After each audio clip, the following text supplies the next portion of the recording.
You made a commitment to the Europeans back in July, if I remember right, to participate in some kind of a peacekeeping force should there be a peace agreement. You mentioned, I think, air support, intelligence, and so forth.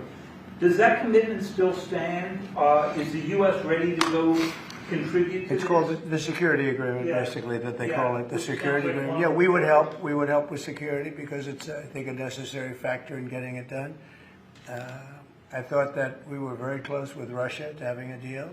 I thought we were very close with Ukraine to having a deal. In fact, other than President Zelensky, his people loved the concept of the deal. You know, we threw something out. This is the four-part deal. Well, there's 4 or 5 different parts. It's, you know, a little bit complicated because you're cutting up land in a certain way. It's not the easiest thing. It's sort of like a complex real estate deal times 1,000, right? But it's a deal that would have stopped the killing of thousands of lives every month. Thousands and thousands of lives, mostly soldiers, but as you know there's some bombs being dropped. Sort of a career-length ceasefire that we don't resolve? Well, there's a meeting on Saturday. We'll see whether or not we attend the meeting. We said we'll attend the meeting if you think there's a good chance of they want me to attend. They want us to attend. And we'll be attending the meeting on Saturday in Europe if we think there's a good chance. And we don't want to waste a lot of time. We think it's negative. We want it to get settled.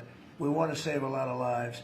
As you know, in the past we spent could be $350 billion giving it to Ukraine. You know, we got nothing in return, but we gave it to Ukraine. I ended up getting rare earth in return, even though I didn't spend money. And we are now selling weapons to NATO. We're not selling it to Ukraine. We're selling weapons at full price to NATO, as you know.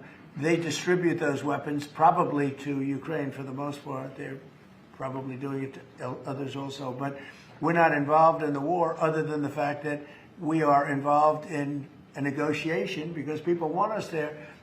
Ukraine wants us involved very much. Europe wants us involved.